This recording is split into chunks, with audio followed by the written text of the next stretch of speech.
Bien, aquí estamos una vez más con ustedes en este comentario de la Parshat de la semana que lleva por título la Parshat Shlaleja, que quiere decir envía para ti. En esta ocasión vamos a estudiar o comentar el episodio que tiene que ver con el envío de los 12 exploradores para explorar la tierra de Canaán. Este episodio abarca los capítulos 13 y 14 del Sefer Bamidbar o libro de números y también parte del capítulo 15 hasta el verso 41 donde trata de ciertos temas rituales, de ciertos temas de algunas sentencias y bueno, hay de todo un poco allí en el capítulo 15. Así que en esta ocasión voy a seleccionar un tema que tiene que ver con la tradición del Jalá. Ya vamos a ver de qué se trata. El Jalá en conexión con el Mesías.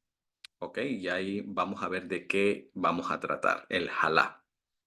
Bueno, en Números 15, verso 17 al 21, sobre este texto es que voy a basar mi comentario.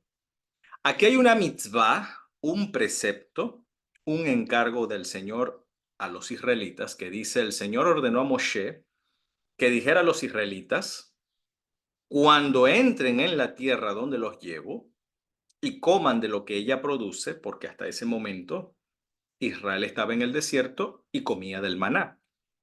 Por tanto, esta mitzvah que a continuación el Señor les va a dar, esta mitzvah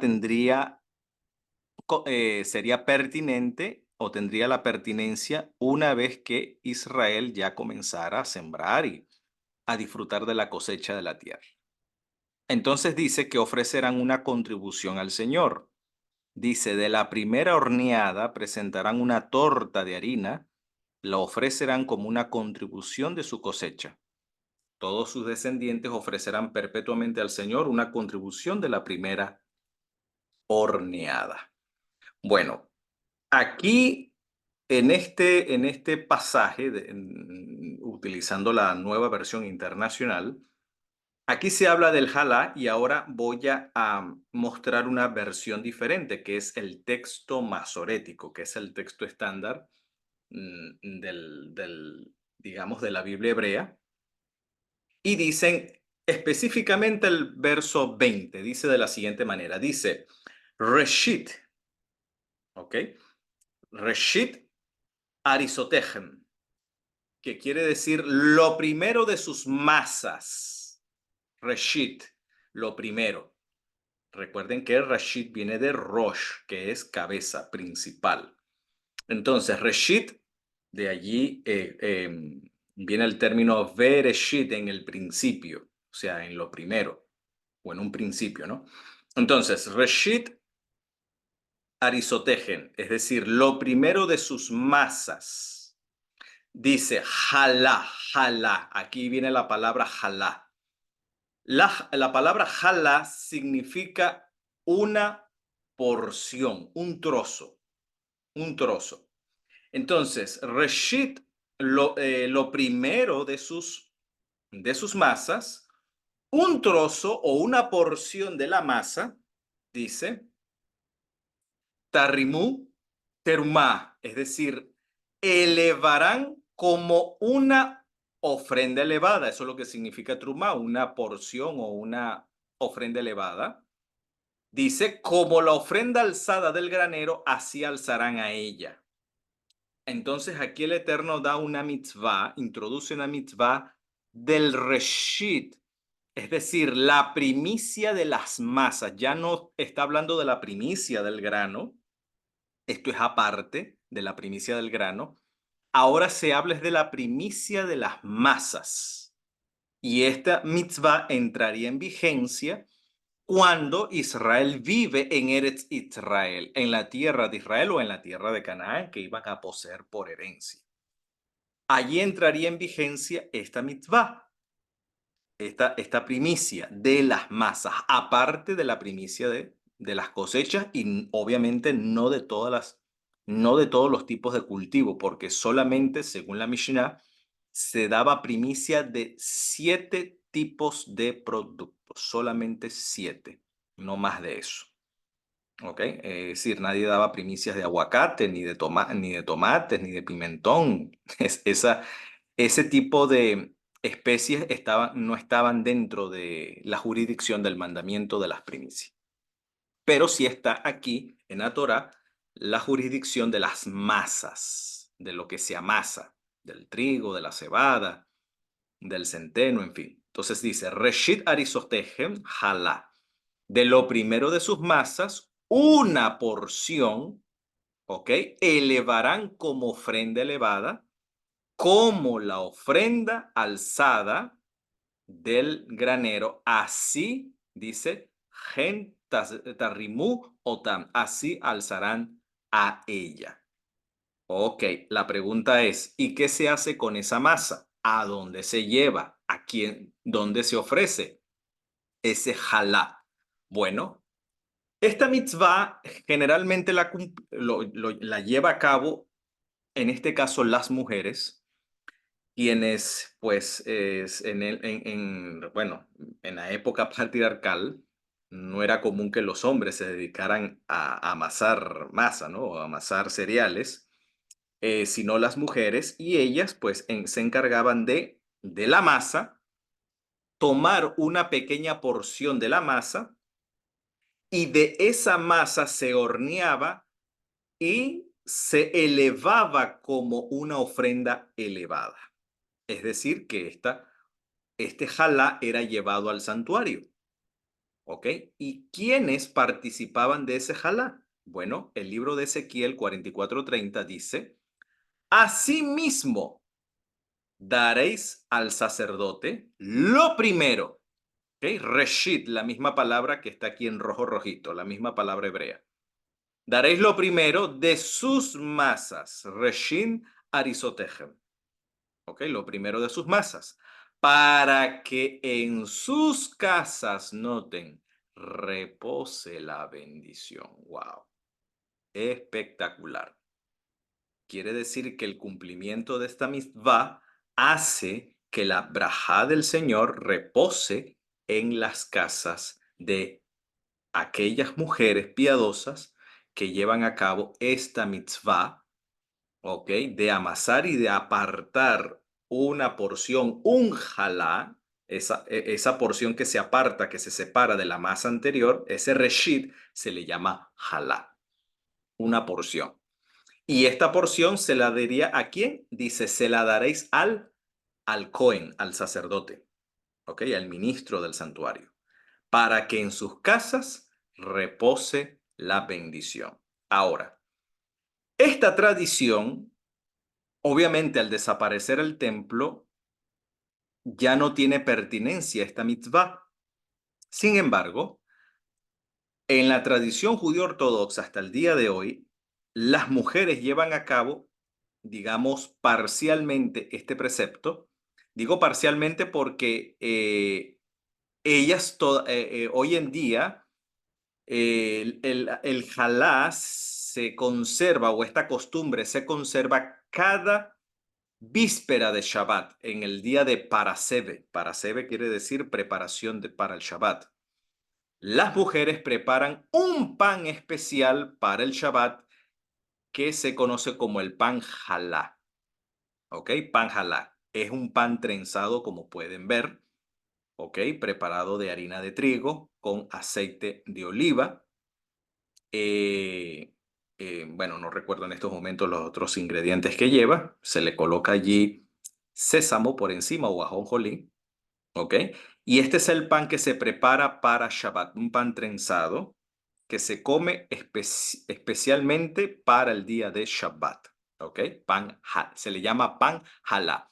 Pero recuerden que jalá era la pequeña porción, según la Torá, que se aparta, que se separa de la masa y era entregada al sacerdote. Las mujeres judías en víspera de preparación para el Shabbat, en eso de las 4 de la tarde, las mujeres judías, las mujeres piadosas, ellas se encargan de cumplir esta mitzvah, de preparar el pan y de separar una pequeña porción de la masa, y ese jalá que se separa Depende de la tradición askenazí o sefardí, esa porción se da en sedaká, es decir, como se entrega como caridad, puede ser al rabino, puede ser a un vecino, puede ser a un miembro de la comunidad judía, o sencillamente se quema. Dependiendo de la tradición y de la costumbre, ese jalá se quema. Pero las mujeres judías conservan esa tradición antigua dada en la Torá, donde preparan el pan de Shabbat, ¿ok? Y ese jalá es donado como sedacá o es quemado.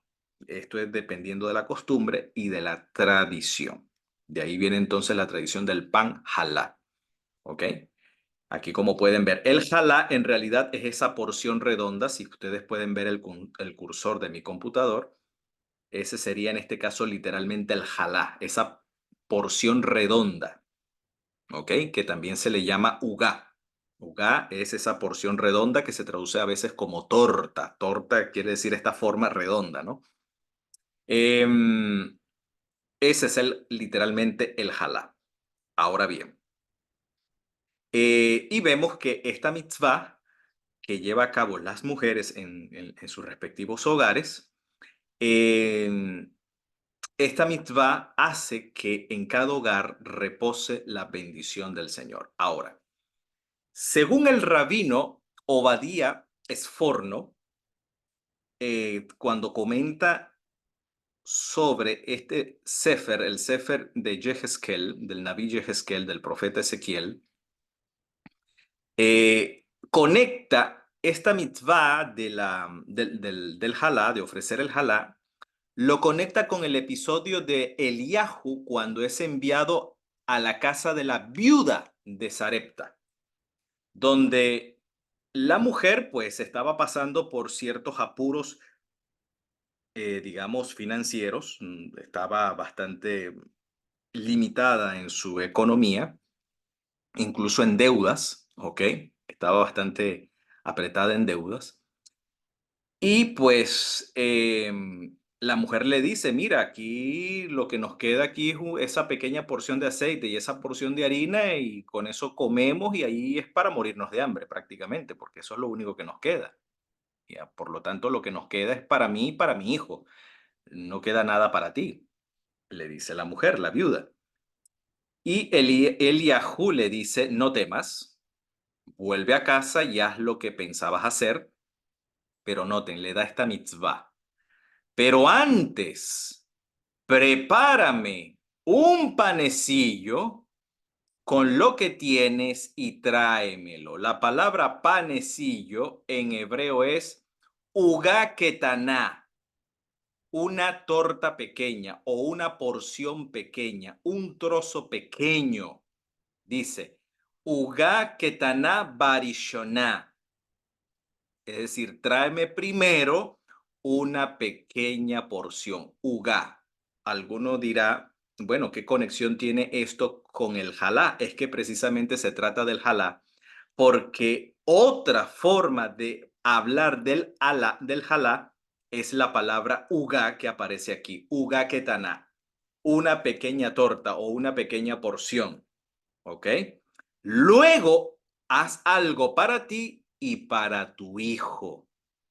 Es decir, que la mujer prepararía la masa, de la masa extraería el reshit de las masas, lo primero de la masa, que se le llama jalá, extraería el jalá, el cual ese jalá llegaría a convertirse en un uga ketaná, en una pequeña porción, para dársela al Yahu. Pero según lo que hemos estudiado, esta mitzvah solamente es posible para un Cohen, para un sacerdote. Rabí Obadía Esforno dice que Eliahu pertenece a la casta sacerdotal, era de la tribu de Leví. ¿Ok? Era un Cohen, era de la línea de Aarón, porque los únicos que tenían derecho a participar de esta mitzvah eran los Kohanim, los sacerdotes. Así que de aquí se deduce entonces, Rabí Obadía Esforno afirma que Eliyahu Hanavi, Elías el profeta, era un Cohen, era un sacerdote, porque le pide esta mitzvah a esta mujer que solamente le corresponde al sacerdote, no al profeta, no al rey de Israel, no a ningún otro tipo, ni al juez de Israel, ni a ningún otro tipo de figura dentro del pueblo de Israel, solamente al sacerdote. Por eso dice, porque así dice el Señor Dios de Israel, no se agotará la harina de la tinaja, ni se acabará el aceite del jarro hasta el día en que el Señor haga llover sobre la tierra. Allí reposa la bendición. A veces cuando en la tradición rabínica, cuando alguien está en apuros, está pasando por ciertas situaciones, va a consultar un rabino para que el rabino le bendiga, ¿ok?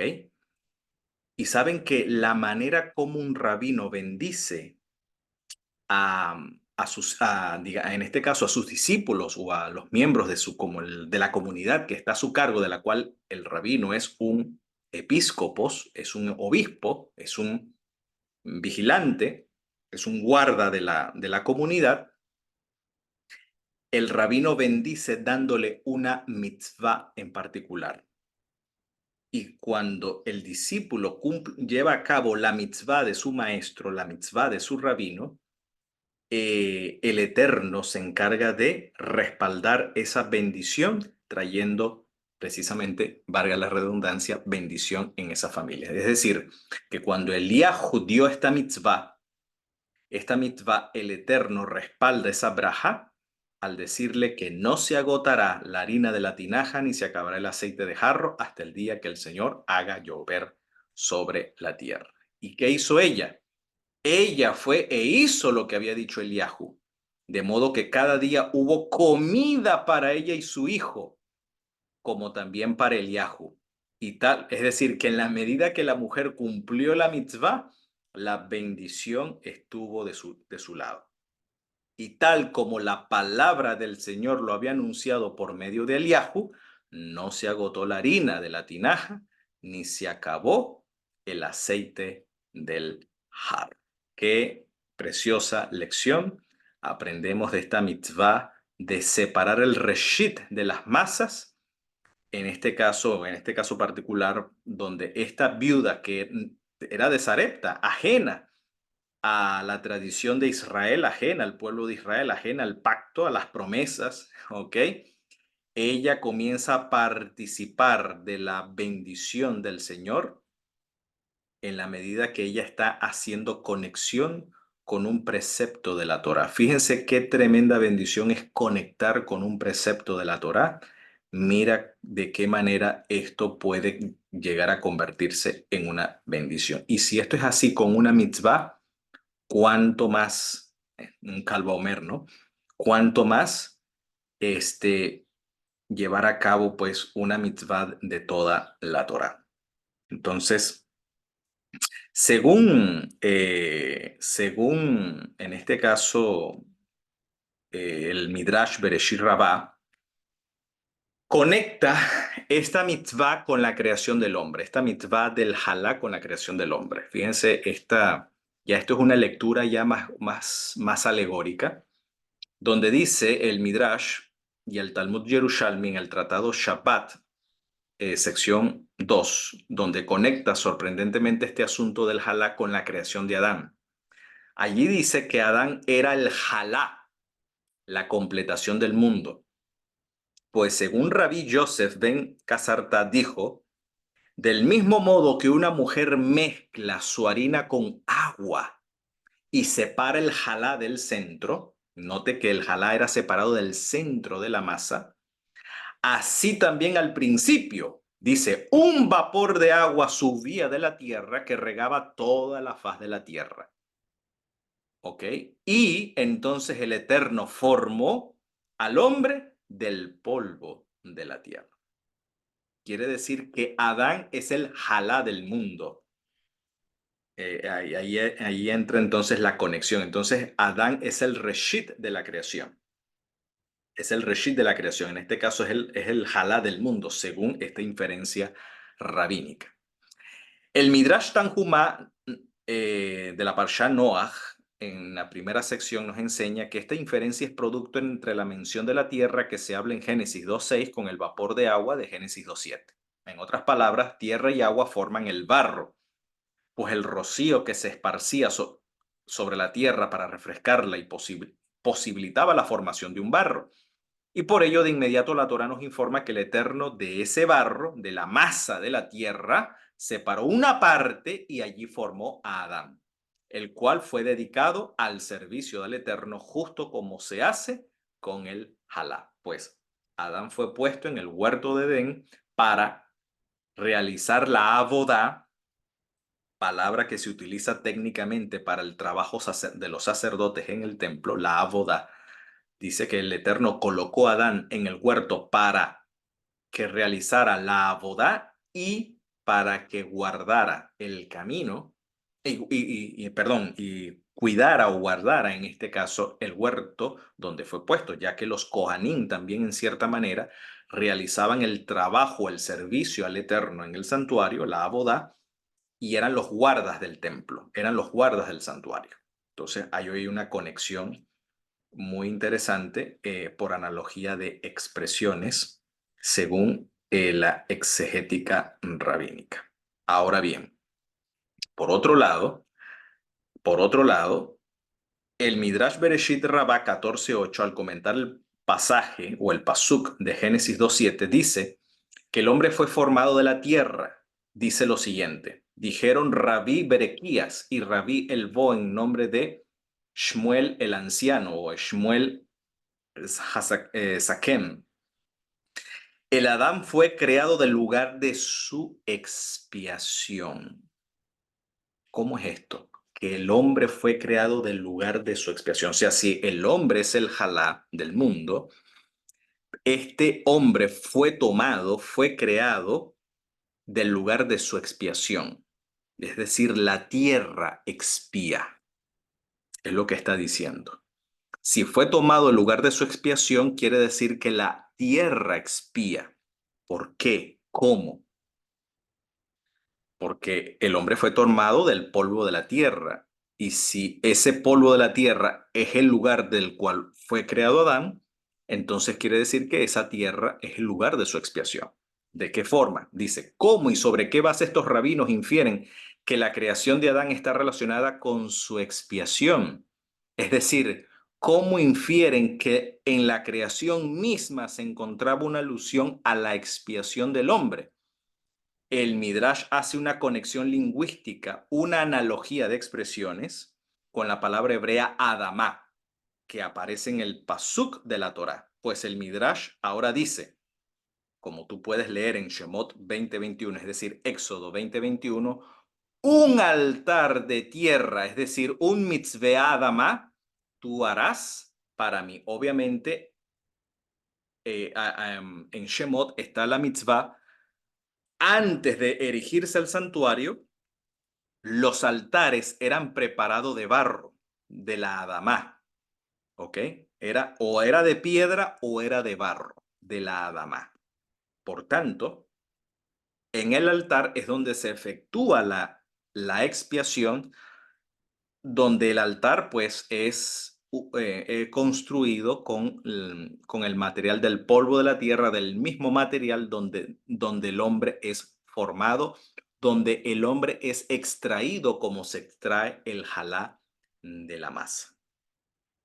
Ahora bien, ya esto es una alusión, en este caso al Mesías. ¿Por qué? ¿De qué forma? Quiere decir que cuando las mujeres judías extraen el reshit del jalá, de las masas, y este jalá era donado a los Kohanim, ese acto al mismo tiempo expía el pecado. ¿Cómo sabemos eso si la Torá no dice nada al respecto? Sí lo dice. Si ustedes notan que este mandamiento de Números capítulo 15 está yuxtapuesto, está en el contexto sobre el rito del sacrificio por el pecado y del rito del sacrificio por la culpa. Está yuxtapuesto. Y esa yuxtaposición quiere decir, como se está tratando en el contexto de la expiación por el pecado, quiere decir que esta mitzvah de separar el jalá, ¿ok? De separar una porción y darla al sacerdote, ese acto al mismo tiempo también expía el pecado. Por eso dice, y hará reposar la bendición sobre sus hogares. Así que ya esto es una alusión directa del Mesías. Directamente es una alusión del Mesías, el cual conjuntamente con él fuimos vivificados cuando el Señor pasó por alto nuestras faltas, en este caso, nuestros pecados. Y mientras el Señor haga así con nosotros, quiera al mismo tiempo enviar el Señor al Mesías y que sea pronto y en nuestros días, y podamos decir amén.